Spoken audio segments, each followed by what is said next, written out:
Hai, salam sejahtera saya ucapkan kepada kamu semua. Saya harap semuanya sihat dan jaga kesihatan awak ya, dan jaga kesihatan, amalkan penjarakan sosial, patuh SOP. Sekarang kes makin banyak ya, makin tinggi. Okey, saya teruskan kepada topik kita. Saya akan mulakan topik baru. So ambil buku teks awak dan buka muka surat 9. Okey. Untuk pengetahuan awak, saya minta maaf saya agak lewat sikit bagi awak tugasan hari ini. Saya kena datang sekolah uruskan modul. Jadi saya dah bagi modul. Di dalam modul awak nanti, modul untuk moral tingkatan. Moral tahun 3.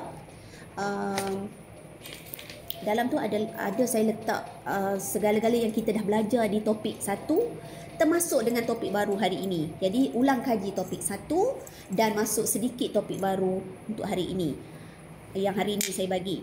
Tetapi untuk hari ini awak tak perlu buat kerja bertulis. Saya dah bagi quiz nanti. Jadi awak tekan link quiz dan jawab quiz tersebut. Okey, itu menunjukkan awak ada membuat kerja moral hari ini. Dan satu lagi, jangan lupa tandakan kehadiran. Jadi ada 2 link saya bagi, satu link kehadiran, satu link untuk quiz. Okey. Berbalik pada topik kita yang kedua, iaitu baik hati. Apa benda saya lupa dah. Baik hati nilai mulia dengan nilai baik hati. Okey, apakah baik hati? Baik hati adalah sifat dalaman yang mana jika seseorang punya sikap baik hati, dengan sendirinya dia menjadi seorang yang baik, yang mempunyai, kalau kawan awak sedih, awak pun sedih sekali. Kalau kawan awak gembira, awak gembira sekali. Maksudnya tidak ada sifat dengki, tidak ada sifat iri hati, tidak ada sifat benci. Itu adalah baik hati. Okey, kita mampu tolong orang, kita mampu memberi pertolongan tanpa meminta balasan. Itu adalah sifat baik hati. Okey, kalau awak buka muka surat 9, ini muka surat 9 ya. Dekat situ ada sajak. Jadi kalau awak dapat mendeklamasikan sajak tu, belajar deklamasi sajak tu, nanti kalau kita bersemuka, saya nak awak deklamasikan sajak sekolahku itu pada saya. Okey, di rumah praktis deklamasi sajak. Jadi awak telah belajar cara deklamasi sajak semasa di tahun 1 dan tahun 2. Jadi awak tahu dah macam mana hendak mendeklamasi sajak. Maksudnya ada nada-nadanya. Jadi cuba. Jadi terus kita pergi ke topik yang seterusnya. Tak payah tengoklah deklamasi sajak tu. Awak baca dia di rumah. Muka surat 10. Pergi kepada muka surat 10. Mana muka surat 10? Ni ke? Okey. Muka surat 10. Ini adalah sebuah cerita membantu meringankan beban. Contoh, ini contoh cerita untuk kita membantu untuk meringankan beban. Meringankan beban. Apakah beban? Beban itu adalah masalah. Jadi kita kena membantu seseorang untuk meringankan, untuk bagi reduce sikit masalah dia, untuk bagi kurang sikit masalah dia. Contohnya dalam situasi yang diberi di sini, di mana makcik kantin ni rumah dia terbakar. Rumah peniaga kantin terbakar. Tengok makcik kantin tu keluar dengan pakcik kantin bawa anak. Kemudian bila rumah terbakar, sekolah pun guru besar membuat pengumuman di perhimpunan sekolah. Dengar sini, rumah makcik kantin terbakar. Jadi, rumah peniaga kantin kita terbakar. Mari kita berikan bantuan. Jadi, apakah jenis bantuan yang akan diberikan? Okey, jadi kita tengok pula gambar ketiga. Murid mengumpul wang sumbangan daripada warga sekolah. Itu. Sekolah kita pun selalu buat kan. Kalau kita ada apa-apa masalah, nanti akan ada tabung kebajikan. Datang kelas ke kelas, awak pun bagilah 20 sen, 50 sen. Ada yang bagi RM1. Yang mana kaya tu bagi RM1 sampai tak makan kadang-kadang. Lepas tu, cikgu, duit saya habis, saya bagi derma. Cikgu pula kena menderma kat awak. Selalu macam tu. Jadi ketua murid mengumpulkan wang sumbangan daripada warga sekolah. Okey, awak pun bagi duit untuk membantu meringankan beban makcik kantin. Lepas tu selain pada itu, murid-murid mengumpul sumbangan daripada warga sekolah.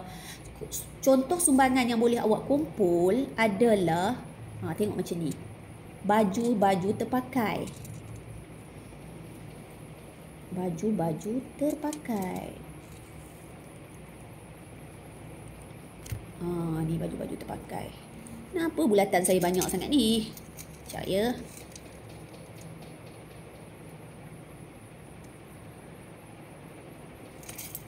Inilah. Baju-baju terpakai.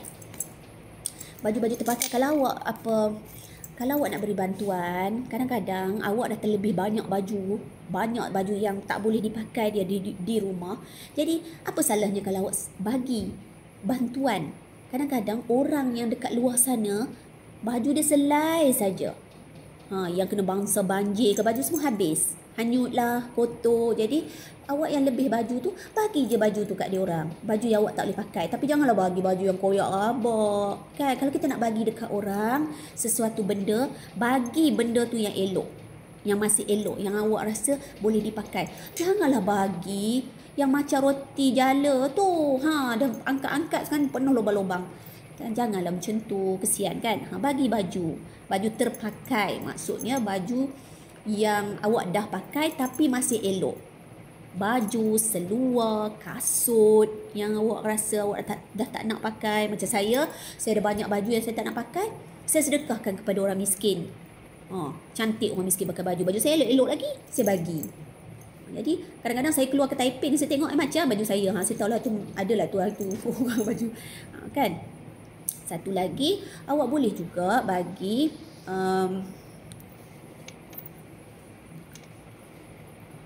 ini apa lagi? Bantuan makanan, bantuan contoh kalau ada anak kecil, kalau siapa ada duit boleh beli pampers, bagi lampin dekat baby, bantuan apa lagi dia bagi tu tu gula, semua tu makanan lah.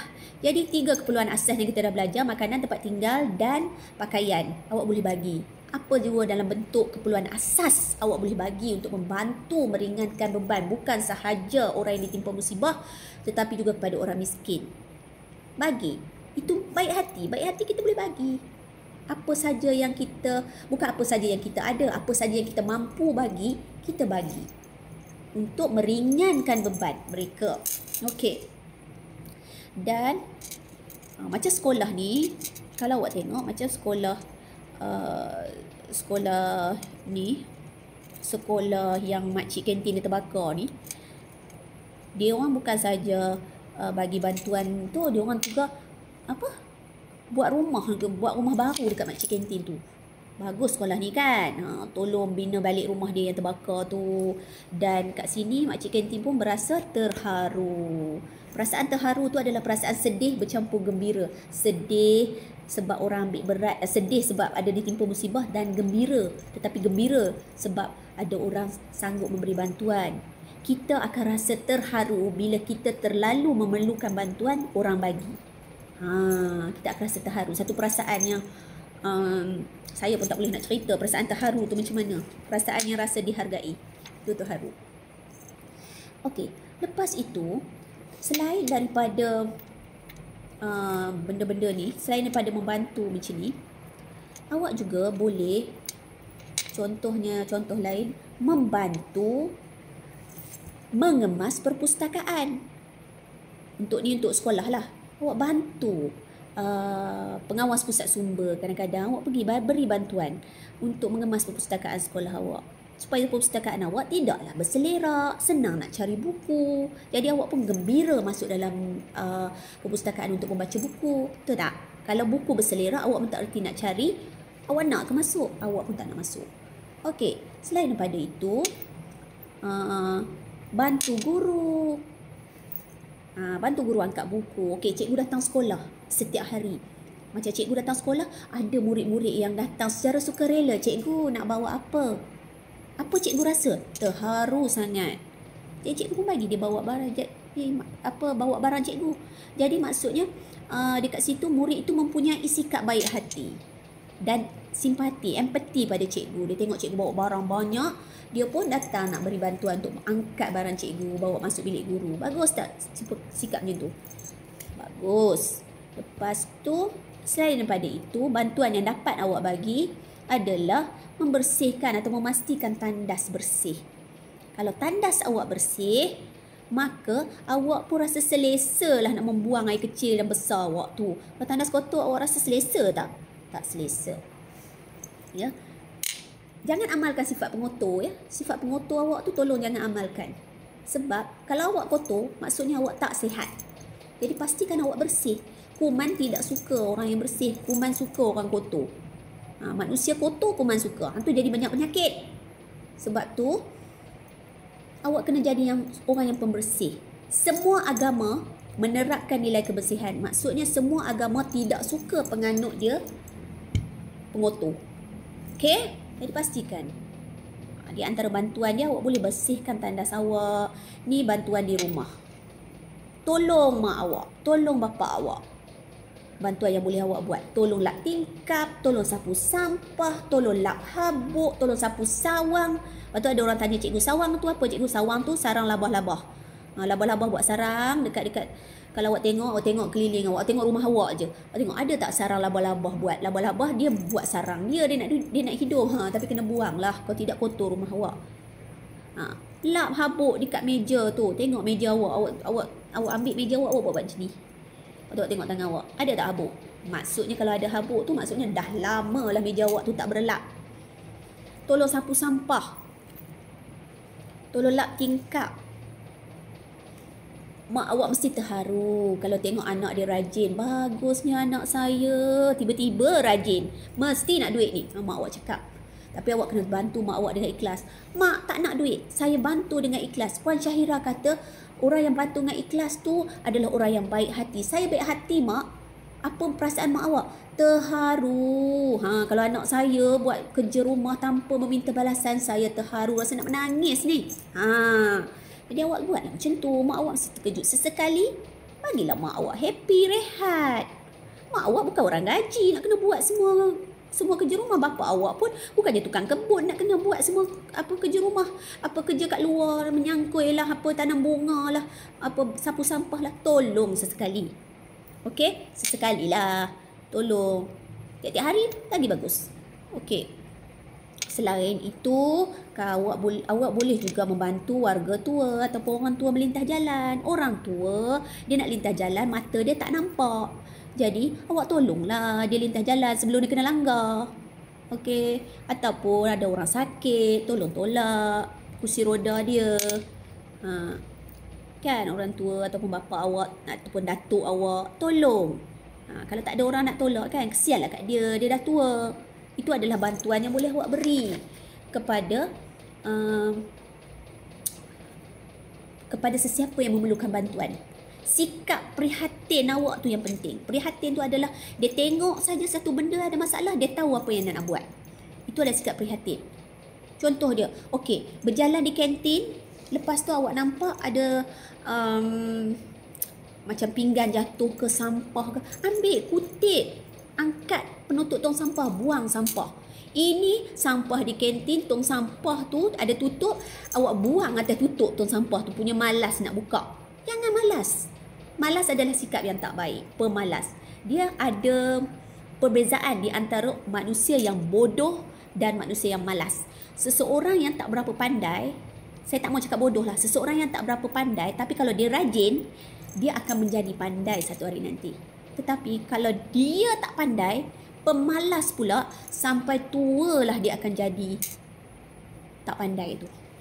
Sebab dia tak ada keinginan untuk menjadi pandai. Malaslah saya, malas. Orang malas ni selalunya rugilah. Pemalas ya. Jadi orang yang rajin, membantu, bantu angkat barang. Lepas tu awak tengok adik awak ke ataupun siapa-siapa main-main basikal jatuh ke, awak pergi bantu. Itu adalah sikap yang baik hati. Okey.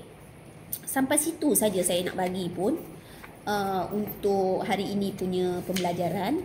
Di dalam modul tu nanti, modul awak nanti kalau awak buat, ada saya selitkan pengajaran saya hari ini dan topik lepas macam saya kata. Jadi buatlah senang saja pun. Sebenarnya moral ni adalah satu yang common sense ataupun sesuatu yang awak boleh fikir sendiri. Awak pun selalu buat sesuatu yang bermoral kan. Jadi awak boleh fikir sendiri, tak perlu susahnya moral ni. No, moral adalah subjek yang paling senang. Sebab awak boleh berfikir, kadang-kadang awak buat pun benda tu. Okey? Jadi kita jumpa lagi minggu depan. Saya akan bagi lagi modul ni. Kalau saya rasa modul ni awak tak payahlah hentam buat satu hari sampai habis modul. Nanti habis pula apa banyak sangat, sebab modul awak banyak. Buat sikit-sikit. Ini modul yang saya bagi tu untuk 2 minggu ya. Jadi buat sikit-sikit. Ada berapa muka surat ah? Ada dalam 4 muka surat kot. 2 muka surat depan belakang. Ada 4 latihan, 5 latihan macam tu. Jadi dalam 2 minggu tu awak bajet lah. Awak bajet buat satu hari satu je ke, satu muka surat. Jangan bebankan diri awak dengan mata pelajaran lain. Saya faham awak PDPR, jadi awak duduk di rumah, jadi awak kata banyaknya subjek. Sebab tu saya kata jangan tangguh. Bila awak bertangguh, yang ni nak buat nanti, yang ni nak buat nanti, yang ni nak buat nanti, kerja awak jadi banyak. Buat sikit-sikit, hari-hari tapi sikit-sikit dengan guidance cikgu-cikgu. Cikgu akan bagi guide dekat awak. Macam saya bagi video ni. Saya tidak akan bagi Google Meet. Macam saya kata, kalau saya bagi ada 20 budak, ada 2 budak je yang masuk. Sebab yang lain tu pakai handphone mak bapak, entah bila-bila boleh masuk. Jadi saya bagi video. Saya lebih suka bagi video supaya awak boleh ulang. Tengok muka saya ni. Okey, kita jumpa lagi minggu depan dalam topik yang sama juga, tapi objektif yang lain nanti saya akan bagi. Jumpa lagi minggu depan. Bye.